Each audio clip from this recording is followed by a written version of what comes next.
Shalom, shalom mtu wa Mungu unayenisikiliza, na kusalimu kwa jina la Bwana wetu Yesu Kristo. Na napenda kukukaribisha tena kwenye maombi yetu ya siku ya leo. Mtu wa Mungu, tupo kwenye mwezi wa kurudishwa kwenye nafasi zetu za baraka. Kwa hiyo mtu wa Mungu unayenisikiliza, ndani ya mwezi huu unaenda kurudishwa kwenye nafasi zako za baraka. Bwana Yesu asifiwe. Unaenda kurudishwa na mkono wa Mungu kwenye nafasi yako ya baraka. Ile nafasi ambayo Mungu alikuwekea mafanikio. Ile nafasi ambayo Mungu alikuwekea kustawi.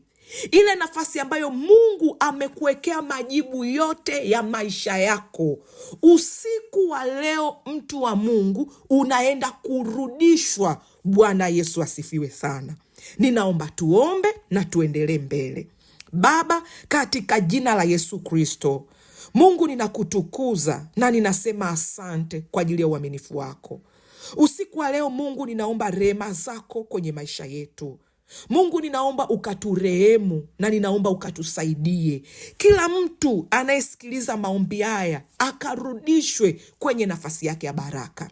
Na usiku wa leo Mungu ukatusaidie, ukaseme na maisha yetu, ukaseme na maisha ya kila mtu Mungu anayesikiliza maombi haya. Ninanyunyiza damu ya Yesu kwa kila mtu. Nanyunyiza damu ya Yesu kwa kila nyumba. Bwana Yesu, ukaisaidie, ukaifungue kutoka kwenye kila maangamizi ya nguvu za giza. Zaidi ya yote Mungu ukatusaidie tukalielewe neno lako, tukalipokee neno lako, tukaliamini neno lako na tukalifanyie kazi sawa sawa na mapenzi yako katika jina la Yesu Kristo. Amen. Amen. Mtu wa Mungu unayenisikiliza, nimekwambia ndani ya mwezi huu mtu wa Mungu tunaenda kurudishwa kwenye nafasi zetu za baraka. Na ndani ya mwezi huu mtu wa Mungu tumesimamia mistari mikuu miwili. Mstari wa kwanza unatoka mtu wa Mungu kwenye Zaburi 18:19. Na neno la Mungu linasema, akanitoa, akanipeleka panapo nafasi. Aliniponya kwa kuwa alipendezwa nami. Mtu wa Mungu yeyote unayenisikiliza, usiku huu Mungu anakutoa, anakuweka panapo nafasi. Nafasi yako ya baraka Mungu anakurudisha usiku wa leo. Lakini sio tu Mungu anakurudisha kwenye nafasi yako, bali pia Mungu anakuponya. Ataponya majeraha yako yote. Ataondoa sikitiko la maisha yako. Atamaliza kulalamika kwako. Mungu atakuonyesha yeye ni Bwana na Mwokozi wa maisha yako, ambaye amekuumba wewe na amekuita wewe. Mstari wa pili ambao tunasimama nao mtu wa Mungu unatoka kwenye Zaburi 18:36. Neno la Mungu linasema hivi, umezifanyizia nafasi hatua zangu na miguu yangu haikuteleza.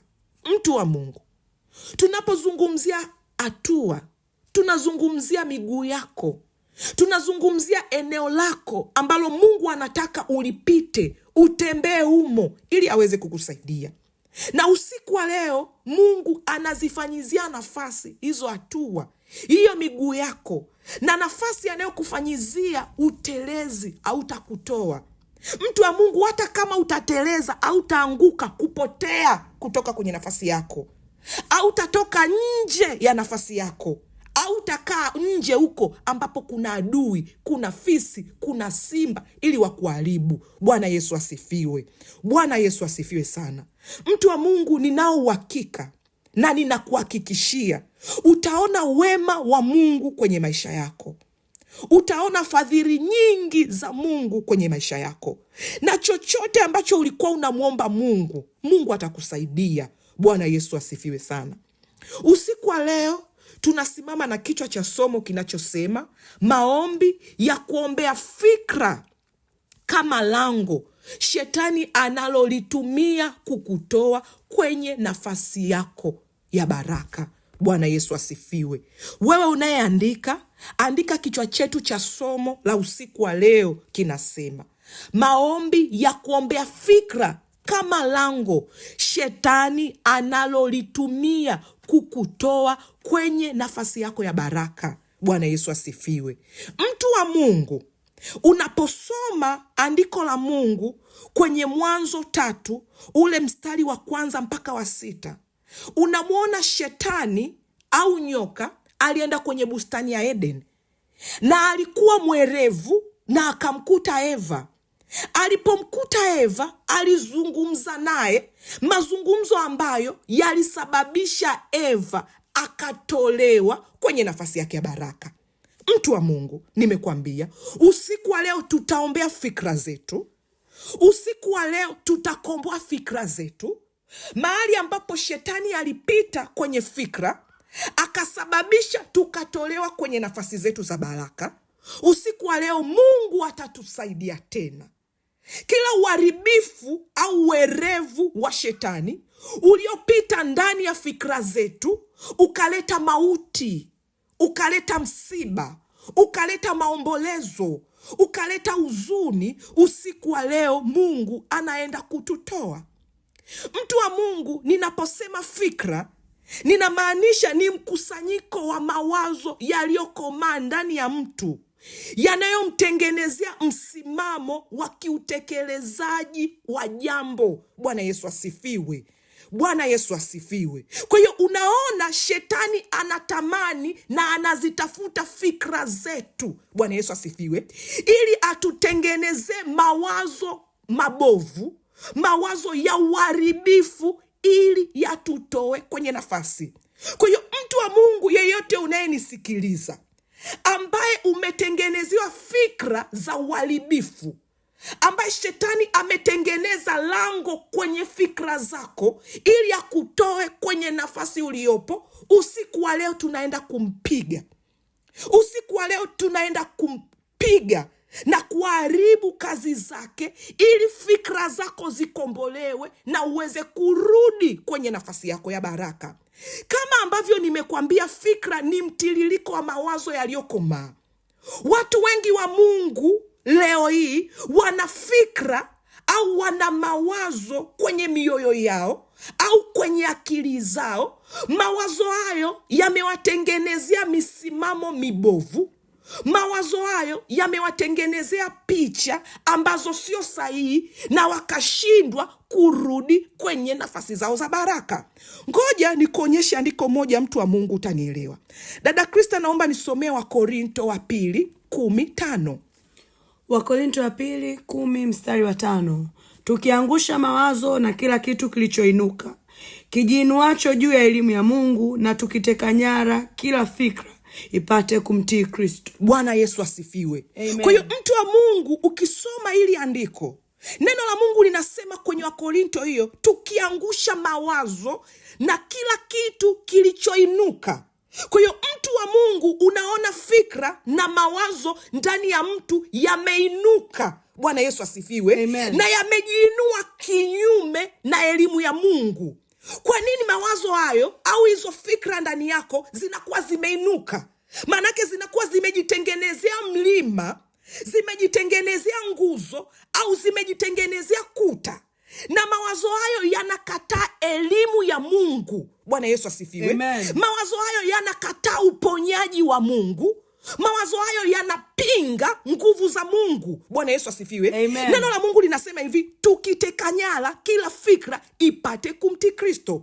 Kwa hiyo mtu wa Mungu, nimekwambia fikra ni mawazo yaliyokomaa ndani ya mtu, na mawazo hayo yanamsaidia au yanamwezesha kwenye utekelezaji wa jambo fulani, na mawazo hayo yanamtengenezea picha au msimamo au mtazamo. Bwana Yesu asifiwe.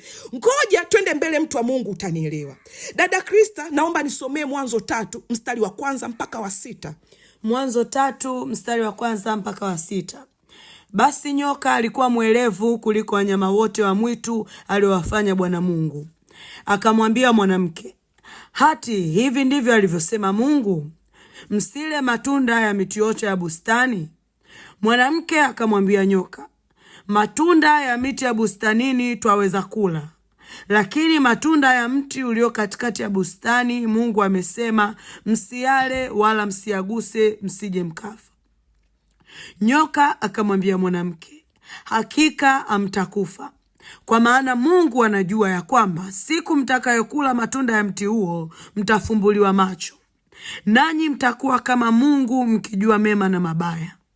Mwanamke alipoona ya kuwa ule mti wafaa kwa chakula, wapendeza macho, nao ni mti wa kutamanika kwa maarifa, basi alitwaa katika matunda yake akala, akampa na mumewe, naye akala. Bwana Yesu asifiwe. Amen. Bwana Yesu asifiwe sana, mtu wa Mungu. Amen. Nimekwambia mtu wa Mungu, usiku wa leo Mungu anaenda kukomboa fikra zetu, fikra ambazo shetani alizitumia kama lango la kututoa kwenye nafasi. Ukisoma Mwanzo 3 mstari wa 1 mpaka wa 6, unamwona shetani, nyoka, anaenda mahali ambapo Mungu alimtengenezea mwanadamu, mahali pake pa baraka. Bwana Yesu asifiwe. Amen. Na alipoenda wanafanya mazungumzo. Unaona nyoka anazungumza na Eva, na nyoka anazungumza na mwanamke kwa kile kitu ambacho Mungu aliwapa maelekezo. Bwana Yesu asifiwe. Amen. Mungu alipomuumba mwanadamu alimtengenezea nafasi yake ya baraka. Kwa hiyo Mungu alipomuumba kila mwanadamu, hadi wewe unayenisikiliza, mtu wa Mungu, ametutengenezea nafasi ya baraka. Na nafasi hii ya baraka ambayo Mungu ametutengenezea, shetani hataki kuona unakaa. Bwana Yesu asifiwe. Amen. Ndio maana unaona kwenye maandiko alipomtengenezea huyu mtu alipokuwa kwenye nafasi yake ya baraka, nafasi yake ya kupata mema yote, kwenye hiyo nafasi aliyowekewa na Mungu, shetani anaenda, na anapoenda wanafanya mazungumzo naye. Kwa hiyo shetani anajaribu kuingia kwenye fikra za mwanamke. Bwana Yesu asifiwe. Amen. Anamuuliza ya kwamba ati hivi ndivyo Mungu alivyosema? Bwana Yesu asifiwe. Ya kwamba mkila matunda ya miti hii mtakufa. Bwana Yesu asifiwe. Kwa hiyo mtu wa Mungu, nimekwambia fikra ni mawazo yaliyo ndani ya mtu. Ni mawazo yaliyokomaa. Unaona, mwanamke anamuelezea shetani kitu ambacho Mungu aliwaambia. Alisema, Mungu alisema tukila na tukiagusa tutakufa hakika. Bwana Yesu asifiwe. Amen. Unamuona shetani anamwambia amtakufa hakika. Nimekwambia leo tutaangusha kila fikra inayojiinua kinyume na elimu ya Mungu. Unamuona shetani anaenda kunyanyua fikra kwa Eva, fikra kwa mwanadamu iliyo kinyume na elimu ya Mungu. Elimu ya Mungu ilikuwa inasema mkila mtakufa hakika. Elimu ya shetani inasema mkila amtakufa. Bwana Yesu asifiwe. Amen. Bali mtafumbuliwa macho, mtafanana kama Mungu. Bwana Yesu asifiwe. Amen. Kwa hiyo shetani anatambulisha elimu nyingine kwenye fikra za mwanadamu, anatambulisha elimu nyingine kwenye mawazo ya mwanadamu. Nimekwambia fikra, mtu wa Mungu, ni ile hali ya kufikiri sana, kufikiria jambo sana. Bwana Yesu asifiwe. Amen. Kila mawazo yanaweza yasiwe fikra, lakini liko wazo linalokaa ndani ya mtu sana, linabadilika, linakuwa fikra. Bwana Yesu asifiwe. Amen. Ngoja nikuonyeshe kitu, mtu wa Mungu, utanielewa. Bwana Yesu asifiwe. Amen. Huyu shetani anamwambia mwanadamu, kwa maana Mungu anajua ya kwamba siku mtakayokula matunda ya mti huo mtafumbuliwa macho, nanyi mtakuwa kama Mungu, mkijua mema na mabaya. Huu mti ulikuwa kwenye bustani. Mungu aliwapa elimu kwenye fikra zao, kwenye mawazo yao. Bwana Yesu asifiwe. Amen. Akawaambia mkila mtakufa. Kwa hiyo wakati wote wakiangalia ule mti walikuwa wanaona mauti, walikuwa wanaona hatari, walikuwa wanaona danger. Ona shetani kitu anachowaambia, anawaambia mkila amtakufa, bali mtafumbuliwa macho, nanyi mtakuwa kama Mungu, mkijua mema na mabaya. Twende mstari wa 6 nikuonyeshe kazi ya fikra, mtu wa Mungu. Nikuonyeshe kazi ya mawazo yaliyokomaa ndani ya mtu. mtu wa Mungu, ukisoma mstari wa 6, neno la Mungu linasema hivi: mwanamke alipoona ya kuwa ule mti wafaa kwa chakula, kitu cha kwanza, wapendeza macho, kitu cha pili, nao ni mti wa kutamanika kwa maarifa. Bwana Yesu asifiwe. Amen. Mwanzo walipoonywa na Mungu, mwanamke alipokuwa akiuangalia ule mti, alikuwa uoni kama ni mzuri, alikuwa uoni kama unafaa, alikuwa uoni ukitamanisha. Bwana Yesu asifiwe. Amen. Unaona, shetani alipomwambia amtakufa bali mtafunguliwa macho na kufanana kama Mungu, unaona mwanamke analibeba lile neno ndani ya fikra, anaanza kuliwaza. Mtu wa Mungu, nimekwambia fikra ni mawazo yaliyokomaa ndani ya mtu, na mawazo hayo yanamtengenezea nguzo, yanamtengenezea na ukuta, na yana uwezo ya kumwondoa kwenye nafasi. Unamwona kwenye mstari wa 6, mwanamke anauangalia ule mti, anaanza kuona ule mti unapendeza, anaanza kuona ule mti mzuri, anaanza kuona ule mti unafaa, tena unafaa kwa chakula. Mbona mwanzo wa kuona? Nani aliyemletea hizi fikra? Nani aliyemletea haya mawazo? Nani alishusha mtiririko huu wa mawazo ndani yake? Bwana Yesu asifiwe sana. Amen. Bwana Yesu asifiwe sana. Amen. Usiku wa leo tunaenda kuomba. Tunaenda kuangusha kila fikra iliyonyanyuka ndani yako, fikra iliyo kinyume na elimu ya Mungu. Mungu amesema unaweza, ila wewe ukijiangalia unaona hauwezi. Mungu amesema wewe ni wa maana, ila wewe ukijiangalia unaona wewe sio wa maana. Nani alikwambia?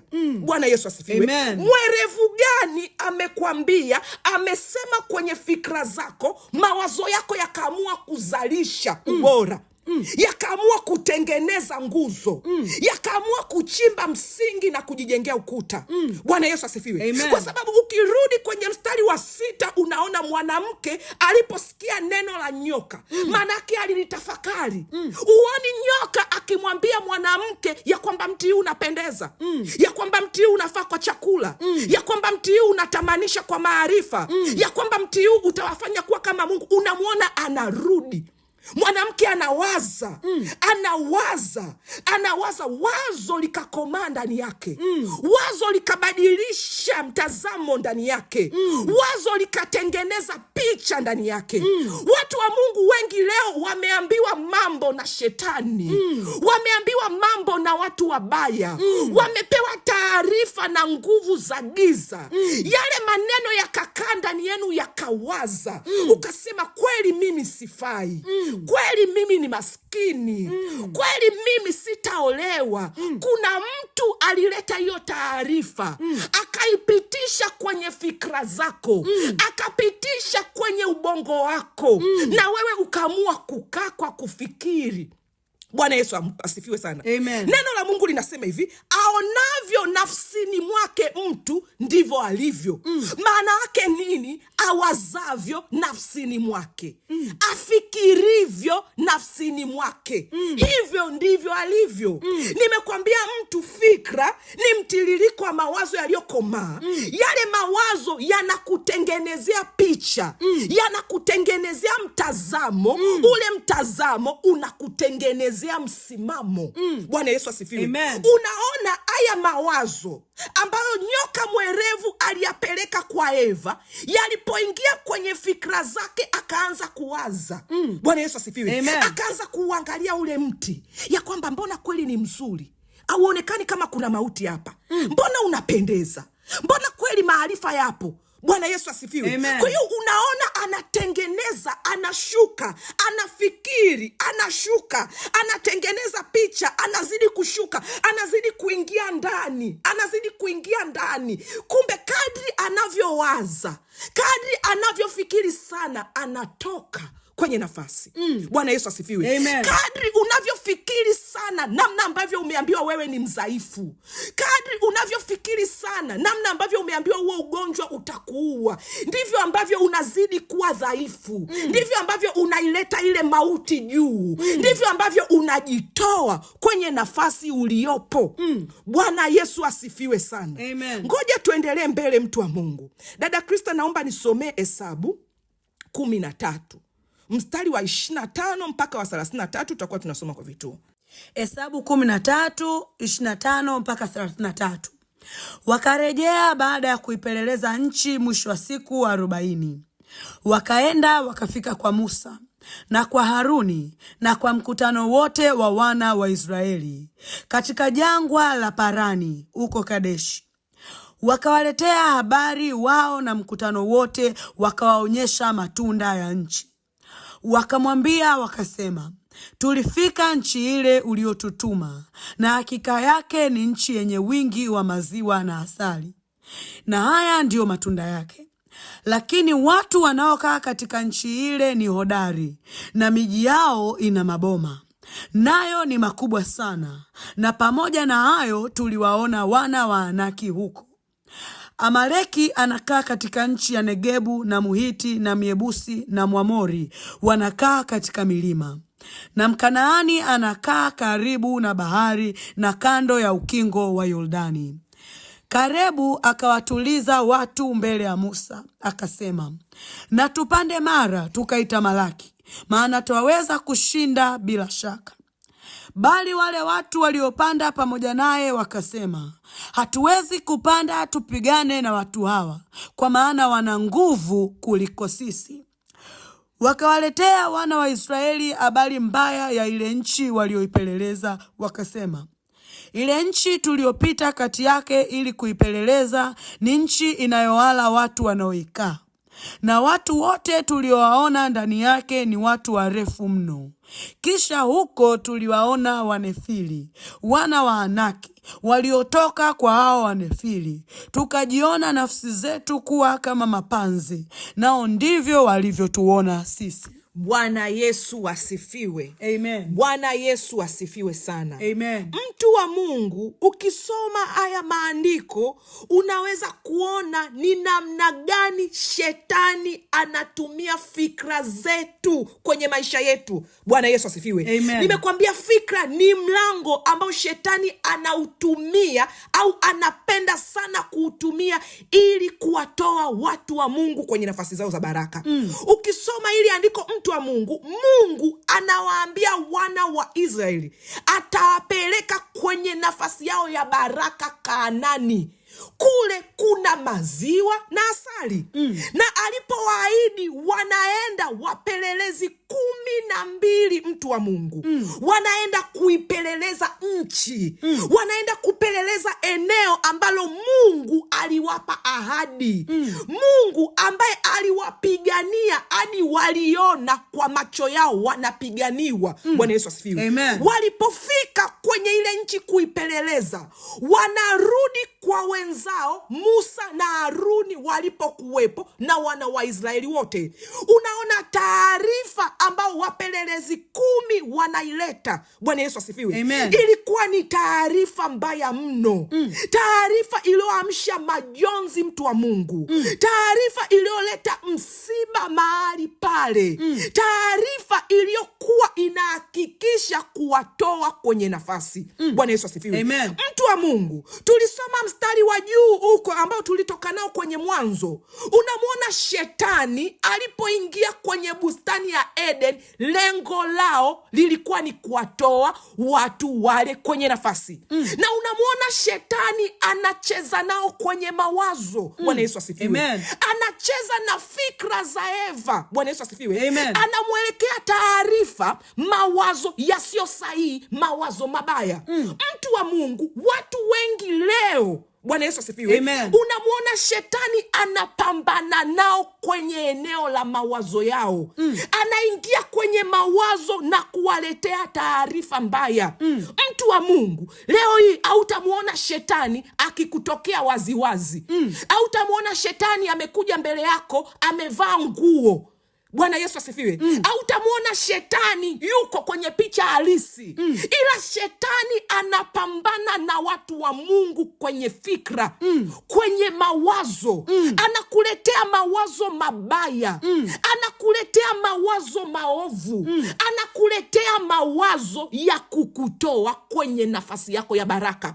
Bwana Yesu asifiwe. Amen. Neno la Mungu Mungu linasema wana wa Israeli, wale wapelelezi walipoleta ile taarifa, wale wapelelezi 10 wanawaambia wana wa Israeli, nchi tulioienda ni nchi ambayo tutashindwa. Bwana Yesu asifiwe. Ni nchi ambayo tumeona wana wa Nefili, tumeona wana wa Anaki, tumeona mijitu mirefu. Bwana Yesu asifiwe. Ndiyo walikuwepo au wana wa Nefili na wana wa Anaki, lakini kuna taarifa hawa wapelelezi 10 wanaileta, wanasema kwao tulijiona kama mapanzi. Bwana Yesu asifiwe. Tulijiona sisi kama chakula kwao, hatuwezi kushindwa, tutakufa. Bwana Yesu asifiwe. Hatuwezi kushinda, tutakufa. Bwana Yesu asifiwe. Mtu wa Mungu, nani aliwaambia wale wapelelezi 10 wao ni mapanzi? Nani aliwapa ile taarifa? Mtu wa Mungu, umuoni shetani akiwaambia? Biblia haikuonyeshi mtu akiwaambia, lakini unaona mawazo yao yananyanyuka kinyume na elimu ya Mungu, yananyanyuka kinyume na ahadi za Mungu. Ahadi ya Mungu inasema nitawapeleka Kanaani, kule ndipo sehemu yenu ya baraka, kule nitawapa ninyi. Na Mungu anawaambia kule Kanaani wapo wana wa Nefili, wapo wana wa Anaki, wapo watu, lakini mimi Mungu nimekusudia kuwapa ninyi. Bwana Yesu asifiwe. Hilo ni neno la Mungu. Unawaona wapelelezi wanaenda, wanarudi, wanasema Mungu muongo. Bwana Yesu asifiwe. Wanasema kule tutakuwa chakula kwao, wanasema kule tutakutana na mauti. Nani aliwaambia? Bwana Yesu asifiwe. Nani aliwaambia wao ni mapanzi? Hiyo picha wameitoa wapi? Hayo mawazo wametoka nayo wapi? Mtu wa Mungu, mtu wa Mungu, fikra ni mlango. Bwana Yesu asifiwe. Ni mlango mkubwa ambao shetani anapambana na watu wa Mungu hadi leo. Wewe mtu wa Mungu unajijua umeokoka kabisa, tena unanena kwa lugha, tena umebatizwa na maji mengi, lakini fikra zako, fikra na mawazo yako ni mabaya, yamejaa dhambi, yamejaa kushindwa, yamejaa uongo, yamejaa udanganyifu, hauna ahadi ya Mungu hata kidogo. Bwana Yesu asifiwe. Nani anapambana na wewe? Shetani. Shetani anajua mahali pa kukurudisha nyuma ni kwenye fikra, ni kwenye mawazo. Ndio maana neno la Mungu linasema hivi, mkiangusha kila mawazo yaliyo kinyume na elimu ya Mungu. Kwa hiyo mtu wa Mungu, mawazo yaliyo ndani ya mioyo yetu yana uwezo wa kuwa kinyume na elimu ya Mungu, yana uwezo wa kuwa kinyume na mapenzi ya Mungu. Lakini neno la Mungu linasema mkiziteka nyara kila fikra. Bwana Yesu asifiwe. Maana yake mtu wa Mungu, fikra hauwezi kuikemea. Bwana Yesu asifiwe. Fikra hauwezi kuibadilisha, lakini una uwezo wa kuiteka nyara. Usiku wa leo tutaenda kuteka nyara kila fikra zipate kumtii Kristo, kwa sababu utaratibu wa fikra haupo kwenye kumtii Kristo. Ndio maana unaona kwenye bustani ya Eden shetani anafanikiwa kuteka nyara fikra za mwanadamu, fikra za Eva. Na Eva anapopelekewa ile taarifa, anapoutazama ule mti, anaanza kuona ule mti unapendeza. Mbona mwanzo Mungu alipomweleza ya kwamba usile, ukila utakufa, alipokuwa na utazama akuona unapendeza, akuona unafaa kwa chakula. Nani alileta taarifa kwa Eva? Alikuwa ni shetani. Kwa hiyo ukirudi kwenye hesabu, unamuona shetani kwenye fikra za wana wa Israeli. Unaona mawazo yao yamejaa udanganyifu wa nguvu za giza. Au muoni shetani wala au muoni nyoka akisema nao, lakini unamuona shetani na unamuona nyoka kwenye mawazo yao. Bwana Yesu asifiwe. Mtu wa Mungu, nimekwambia hivi, fikra ni mtiririko wa mawazo yaliyokomaa, yanayokutengenezea mtazamo. Huo mtazamo unakutengenezea msimamo. Bwana Yesu asifiwe. Unaona wana wa Israeli wanaibua msimamo, tunarudi tulipotoka. Tunarudi tulipotoka. Walipotoka Mungu aliwaambia sio sehemu yako ya baraka. Hapa sikuwaeka, lakini unaona mawazo mabaya yameibuka ndani yao. Mawazo ya kishetani yanayopingana na elimu ya Mungu yameinuka ndani yao.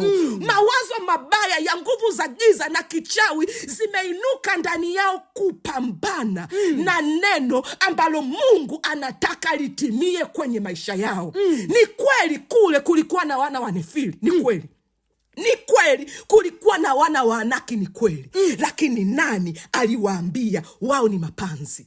Nani aliwapa ile picha wao ni mapanzi? Bwana Yesu asifiwe. Ni kweli mti wa ujuzi wa mema na mabaya ulikuwepo kwenye bustani. Lakini nani alimwambia Eva unapendeza na unafaa kwa chakula? Wakati Mungu aliwaambia mkila mtakufa hakika. Unamuona shetani anamwambia Eva amtakufa hakika. Bwana Yesu asifiwe. Mungu amekwambia hakika nitakufanya kuwa mtu mkuu. Mawazo yako yanakwambia Mungu muongo. Mimi siwezi kuwa mtu mkuu. Sisi kwanza kwenye familia yetu hakunaga mtu mkuu. Hili jambo ni uongo. Kwa hiyo unaona mawazo mabaya yamenyanyuliwa ndani yako. Unaona mawazo maovu yamenyanyuliwa ndani yako. Na usiku wa leo Mungu anasema tunakemea na kuvunja kila mawazo. Tunavunja kila mawazo, lakini lazima tutekanyale kila fikra mbaya, kila fikra potofu zinazojiinua kinyume na elimu ya Mungu. Bwana Yesu asifiwe. Bwana Yesu asifiwe. Tena unawaona wale wapelelezi 10 wanasema sisi tulikuwa kama mapanzi kwao, na wao ndivyo walivyotuona. Ngoja nikwambie mtu wa Mungu, auoni Biblia imeandika ya kwamba wale wapelelezi 10 waliongea na wana wa Nefili? Auoni? Waliongea na wana wa Anaki? Auoni? Lakini wanarudisha majibu, wao ndivyo walivyotuona. Waliona sangapi?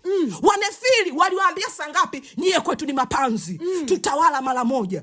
Nimekwambia mtu wa Mungu, aonavyo nafsini mwake ndivyo alivyo. Chochote unachokiwaza ndani ya nafsi yako ndivyo ulivyo. Wale walijiona mapanzi, walijiona chakula cha mapanzi. Ndio maana walipoangalia wana wa Nefili walitengeneza picha. Bwana Yesu asifiwe. Wakawapa majibu ambayo hawajasema. Mtu wa Mungu unaambiwa nenda utachaguliwa kuwa kiongozi, unasema hapana, wamenikataa. Umeenda sangapi? Umeenda sangapi? Mungu kasema nenda kagombanie, mimi nitakupa kura, unasema hapana, kule hawanipendi. Tena wapo lile kabila, yule shuga yangu niligombana naye, hawatanipa kura. Nani alikwambia? Bwana Yesu asifiwe. Unaona mawazo yananyanyuka kinyume na elimu ya Mungu. Ndio watu wengi leo wa Mungu tunapitia kwenye hizo changamoto. Hauwezi kurudishwa kwenye nafasi yako ya baraka kama fikra zako hazitakombolewa. Kama fikra zako hazitabadilishwa. Kama fikra zako hazitateka nywara ziweze kumtii Kristo. Usiku wa leo tunateka nyara. Bwana Yesu asifiwe. Bwana Yesu asifiwe. Ngoja tuendelee mbele kidogo. Dada Krista nisomee Hesabu 14 mstari wa 1 hadi wa 4. Nikuonyeshe kitu. Hesabu 14 mstari wa 1 mpaka wa 4. Mkutano wote wakapaza sauti zao wakalia. Watu wakatoka machozi usiku ule. Kisha wana wa Israeli wote wakamnungunikia Musa na Haruni. Mkutano wote wakawaambia, ingekuwa heri kama tungalikufa katika nchi ya Misri, au ingekuwa heri kama tungalikufa katika jangwa hili. Mbona Bwana anatuleta mpaka nchi hii ili tuanguke kwa upanga? Wake zetu na watoto wetu watakuwa mateka. Je, si afadhali turudi Misri? Wakaambiana, na tumweke mtu mmoja awe akida tukarudi Misri. Bwana Yesu asifiwe.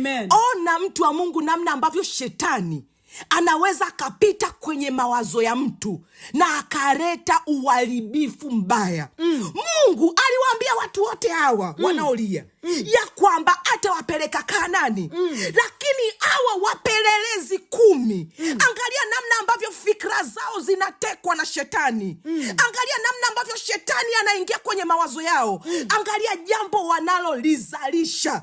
Wanazalisha jambo baya. Neno la Mungu linasema mkutano wote wakapaza sauti zao wakalia, watu wakatoka machozi usiku ule. Kwa hiyo inawezekana Mungu amekaa mbinguni, anashangaa, anasikia kilio kwenye nyumba yenu. Mnalia nini? Tumeshindwa. Mnalia nini? Umetuacha. Mungu anawaza, nimewaacha saa ngapi? Mimi mbona niliwapa neno langu? Bwana Yesu asifiwe.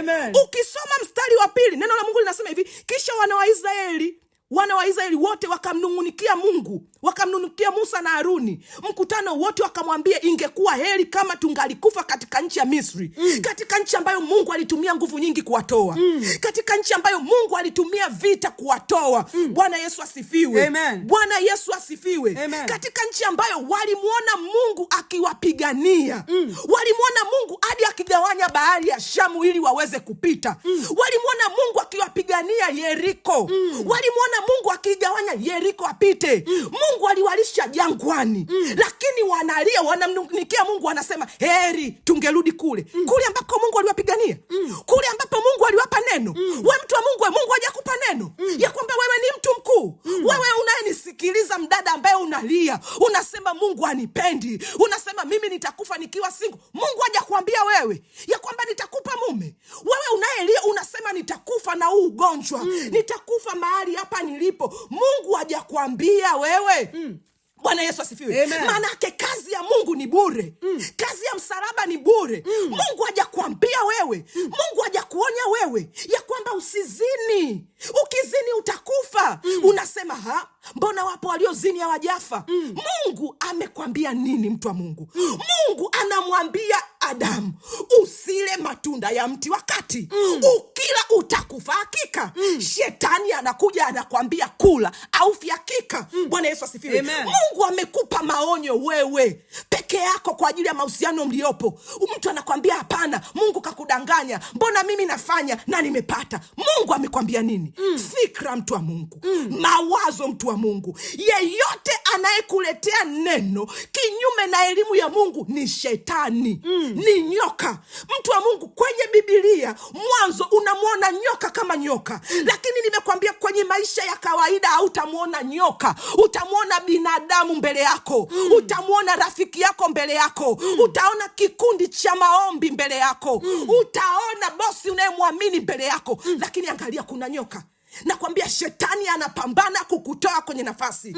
Mawazo, Mungu anakwambia nitakupa promotion, bosi anakwambia sikupendi na promotion upati. Unaamini neno la bosi kuliko neno la Mungu. Kwa hiyo Mungu aliyekupigania kukupa kazi ni bure.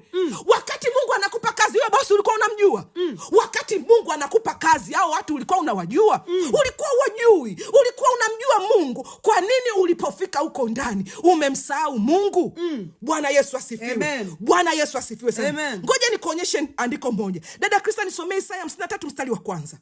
Isaya 53 mstari wa kwanza. Ni nani aliyesadiki habari tulioileta, na mkono wa Bwana amefunuliwa nani? Bwana Yesu asifiwe. Amen. Ukisoma kwenye Isaya 53 mstari wa kwanza, neno la Mungu linasema hivi: ni nani aliyesadiki habari tulioileta, na mkono wa Bwana amefunuliwa nani? Kwa hiyo mtu wa Mungu, tulipeleke kinyume kidogo ili andiko, tusome kwamba ni nani aliyesadiki habari tulioileta, na mkono wa shetani amefunuliwa nani? Unaona wana wa Israeli, wapelelezi 10 wanafunuliwa mkono wa shetani, wanaisadiki habari mbaya walioileta. Unamwona shetani anahangaika kwenye mawazo yako, mtu wa Mungu, kukuletea habari mbaya, kukuletea habari za uongo, kukuletea habari za kumkataa Mungu. Bwana Yesu asifiwe. Andiko la Mungu linasema Yesu alipokuja duniani alikuja ili auende msalaba, ili atufie, atuokoe kutoka kwenye dhambi. Unamuona Yesu anakuwa na rafiki yake Petro. Petro anampenda Yesu kiasi cha kwamba anamwambia Yesu, hakika hautaendea msalaba. Bwana Yesu asifiwe. Mimi nitakupigania, hawatakutesa. Unamuona Yesu anamkemea Petro, anamwambia rudi nyuma yangu shetani. Shetani alikuwa wapi kwa Petro? Kwenye mawazo. Kwa hiyo alikuwa anabeba mawazo ya Petro, anayapeleka kwa Yesu, kwa sababu ni rahisi Yesu kuongea na Petro kuliko kuongea na shetani. Kwa hiyo leo watu wa Mungu, mmepitishiwa mawazo ya mauti, mmepitishiwa mawazo mabaya, mmepitishiwa mawazo ya kushinda na ya kushindwa na shetani kwa marafiki zenu. Shetani anajua akija kama yeye utamkataa. Kwa hiyo anakuja kama rafiki yako, anakushauri kama rafiki yako, anakushauri kama mpenzi wako, anakushauri kama mtu wako wa karibu. Unamwona Petro anamwambia Yesu, sitakubali uende msalaba, lakini neno la Mungu linasema mapenzi ya Mungu ilikuwa ni Yesu kuuendea msalaba. Yesu anagundua hili sio wazo la Petro. Hii ni fikra imetoka kwa shetani. Huu ni wavu unakuja kunizuia, unakuja kunitoa kwenye nafasi yangu ya baraka. Yesu anamwangalia Petro, anamwambia nimekujua Petro. Anamwambia Petro, nimekujua. Hili si wazo lako, hili ni wazo la shetani. Shetani, nenda nyuma yangu. Shetani, nenda nyuma yangu. Mtu wa Mungu, usiku wa leo, kama hautamgundua shetani kwenye mawazo yako, hautakalia nafasi yako ya baraka. Bwana Yesu asifiwe. Amen. Tutakapoenda kuomba usiku wa leo, tutakapoenda kunyunyiza damu ya Yesu kwenye nafasi zetu na fikra zetu usiku wa leo, utaweza kugundua kwamba haya ni mawazo ya shetani. Tutakapoteka nyara mawazo ya shetani, tutakapoteka nyara fikra za shetani usiku wa leo, tutaweza kuzigundua ya kwamba hizi zilikuwa ni fikra za shetani. Hili lilikuwa ni wazo la shetani, lilikuja kunitoa kwenye nafasi yangu ya baraka. Usiku wa leo nimegundua, nenda nyuma yangu shetani. Mungu ameniambia mimi nitamtumikia. Rafiki yangu ananiambia mimi nitakuwa mfanya biashara. Najua rafiki yangu unaniwazia mema, lakini hili ni wazo la shetani na hili ni wazo la Mungu. Nenda nyuma yangu shetani. Amen. Maana imeandikwa nitakaa kwenye nafasi yangu ya baraka. Amen. Mungu amekwambia utakuwa mke mwema, utakuwa baba mwema. Shetani anakuonyesha wewe ni mbaya, haujaumbika vizuri, una sura mbaya, kwa hiyo hautaolewa. Mwambie shetani, nimekugundua. Mimi nimeumba kwa mfano wa Mungu na sura ya Mungu. Nenda nyuma yangu shetani. Amen. Nenda nyuma yangu shetani. Amen. Mungu anakuambia nitakuvukisha mipaka,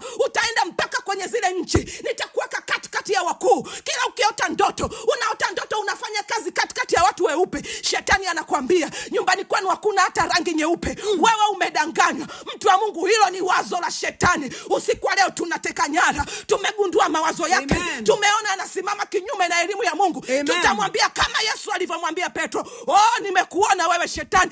Nenda nyuma yangu. Amen. Nenda nyuma yangu. Amen. Mtu wa Mungu, nimekwambia fikra ni mlango mkubwa ambao shetani anautumia usikae kwenye nafasi. Na anautumia tena wakati mwingine akuletea mtu mawazo yako. Bwana Yesu asifiwe. Amen. Shetani anajua hawezi kukufikia akaja hivi hivi ukamwelewa. Anakuja kwenye mawazo yako. Usiku wa leo naomba tuwaze. Naomba utafakari. Nani amekwambia wewe umeshindwa? Nani amekwambia wewe utakufa maskini? Nani amekwambia wewe umeachwa? Nani amekwambia wewe haufai? Nani amekwambia wewe hautakuwa? Nani amekwambia? Inawezekana waliokwambia unawapenda, inawezekana waliokwambia unawaamini, lakini kuna uwezekano mkubwa shetani amekaa ndani yao. Amen. Anapitisha wazo lake kwako. Amen. Ili kukukatisha tamaa, ili kukurudisha nyuma, ili akuweke kwenye mawazo uanze kumdharau Mungu. Bwana Yesu asifiwe. Amen. Uanze kuona kazi ya Mungu ni bure. Mtu wa Mungu, Mungu alivyokuumba alikuumba peke yako. Tumbani mwa mama yako ulitoka peke yako.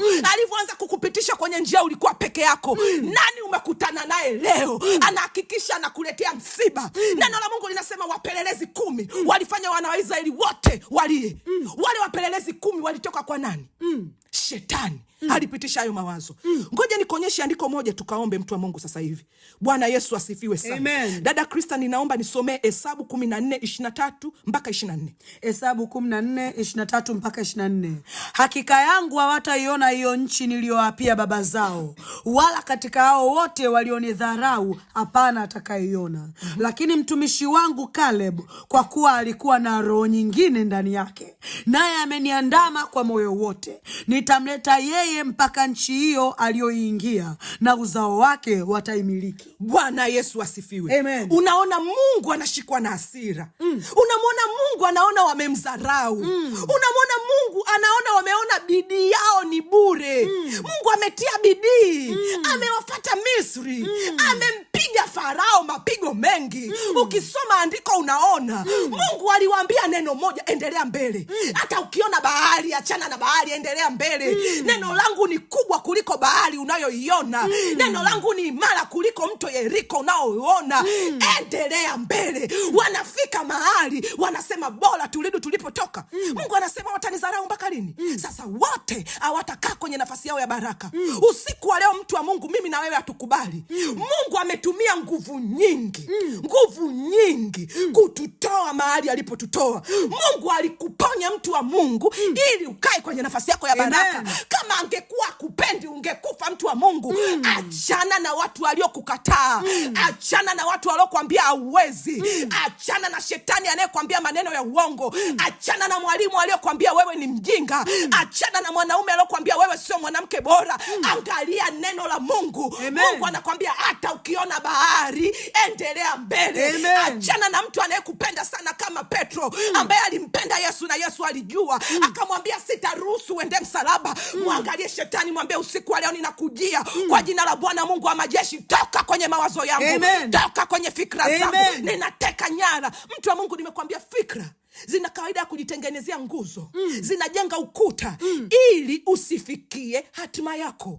Usiku wa leo tunateka nyara. Usiku wa leo tunaziangusha. Nyanyua mikono yako, mtu wa Mungu, mahali ulipo, mshukuru Mungu. Asante Mungu mwaminifu, tunakushukuru kwa neno lako la wakati ambalo umeliachilia kwetu. Bwana, tunakushukuru Mungu mwaminifu, tunakushukuru maana umekusudia kutusaidia na kutupeleka kwenye nafasi zetu za baraka. Tunakushukuru Bwana, tunakushukuru Mungu mwaminifu, tunakushukuru Mungu uwezaye, tunakushukuru Bwana Yesu. Nyanyua mikono yako, mtu wa Mungu, sema Bwana Yesu, Bwana Yesu, ninanyunyiza damu yako kwenye fikra zangu. Ninanyunyiza damu ya Yesu kwenye fikra zangu. Ninanyunyiza damu ya Yesu Kristo, ile agano kwenye fikra zangu. Usiku wa leo ninaachilia damu ya Yesu kwenye ubongo wangu, ninaachilia damu ya Yesu kwenye akili yangu, ninaachilia damu ya Yesu kwenye fikra zangu, katika jina la Yesu, katika jina la Yesu. Ninanyunyiza damu ya Yesu kwenye fikra zangu, ninanyunyiza damu ya Yesu kwenye mawazo yangu, ninanyunyiza damu ya Yesu kwenye mawazo yangu, katika jina la Yesu.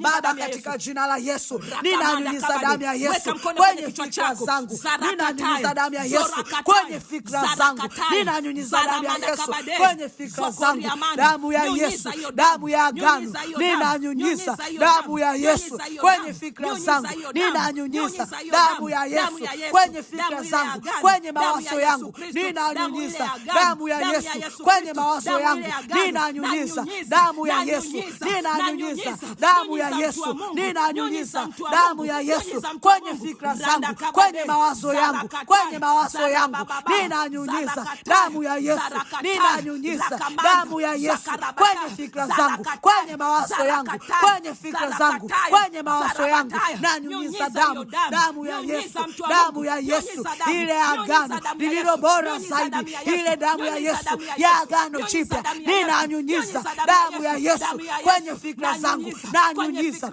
kwenye mawazo yangu, nanyunyiza damu ile ya mwana kondoo, ninanyunyiza damu ya Yesu kwenye mawazo yangu, ninanyunyiza damu ya Yesu kwenye fikra zangu, kwenye fikra zangu, kwenye mawazo yangu, nanyunyiza damu ya Yesu, nanyunyiza damu ya Yesu. Kila mawazo yanayojiinua kinyume na elimu ya Mungu, ninayaangusha kwa damu ya Yesu, ninayaangusha kwa damu ya Yesu Kristo. Mungu, weka mkono wako kwenye moyo wako, sema Bwana Yesu, Bwana Yesu, ninanyunyiza mawazo ya moyo wangu, nanyunyiza damu ya Yesu kwenye mawazo ya moyo wangu, kwa jina la Yesu, kwa jina la Yesu, nanyunyiza damu ya Yesu kwenye mawazo ya moyo wangu. Usiku wa leo, usiku wa leo, nanyunyiza damu ya Yesu, ile agano kwenye mawazo ya moyo wangu, nanyunyiza damu ya Yesu kwenye mawazo ya moyo wangu, kwa jina la Yesu, kwa jina la Yesu, kwa jina la Yesu. Damu ya Yesu, pita kwenye mawazo ya akili zangu, pita kwenye mawazo ya fikra zangu, kwa jina la Yesu.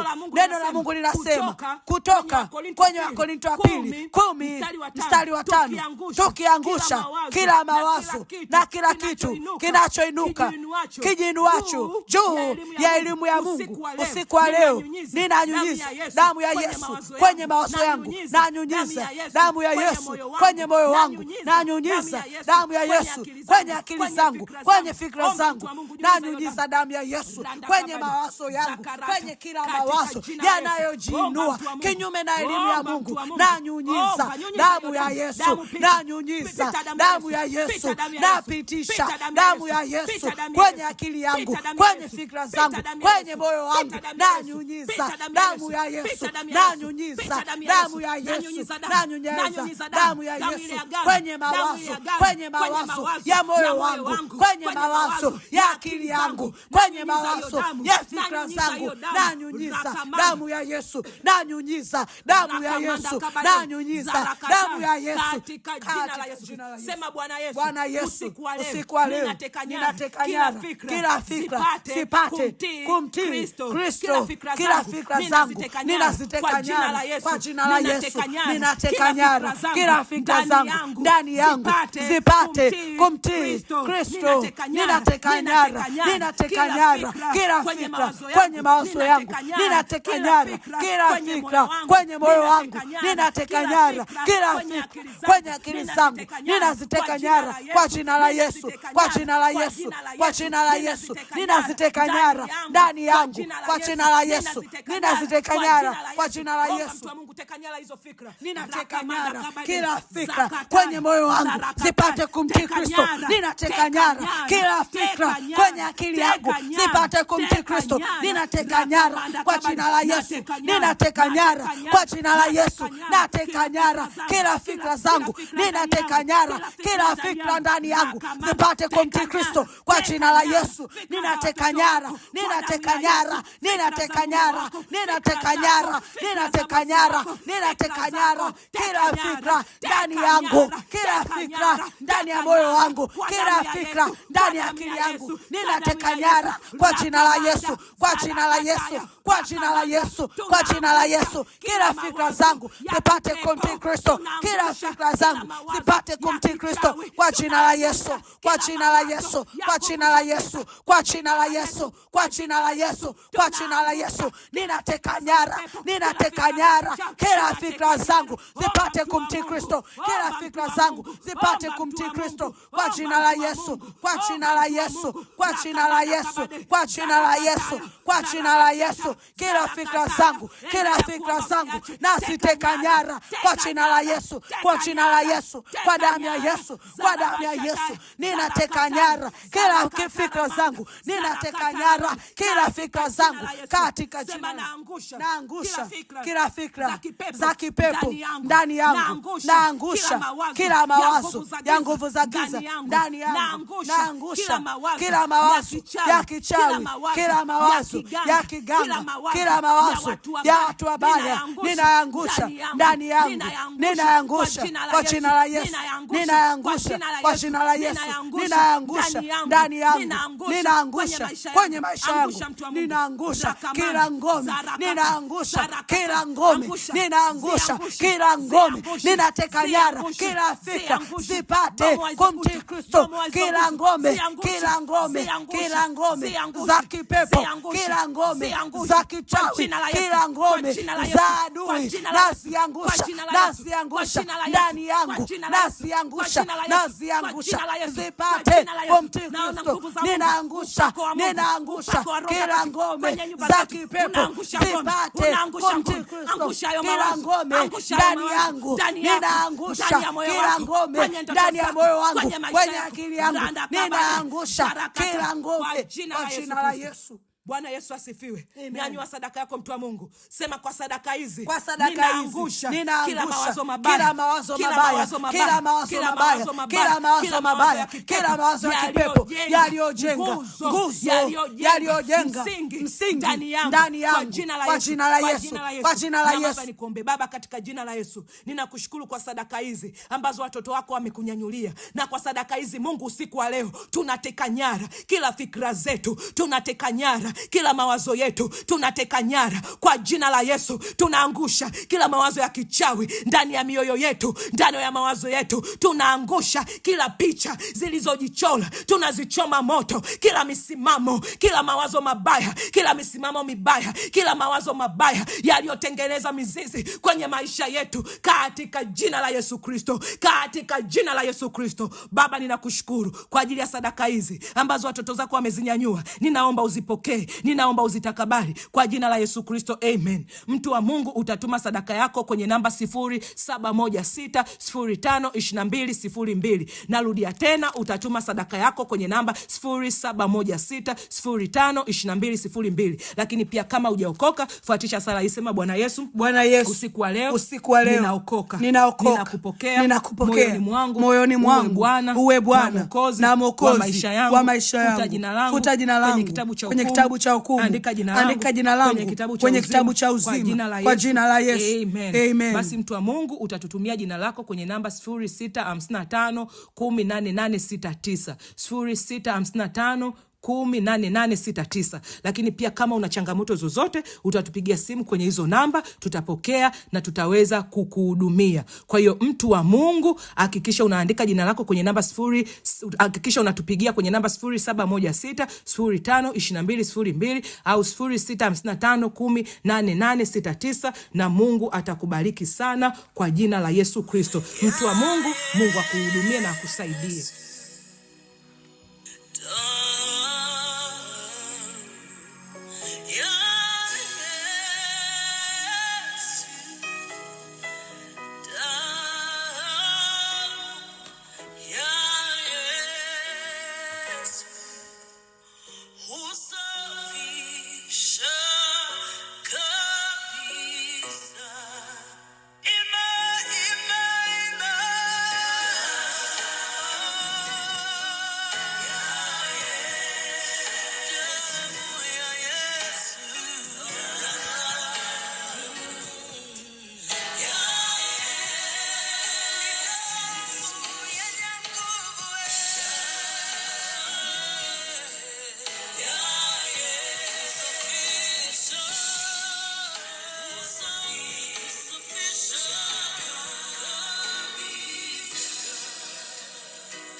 Amen.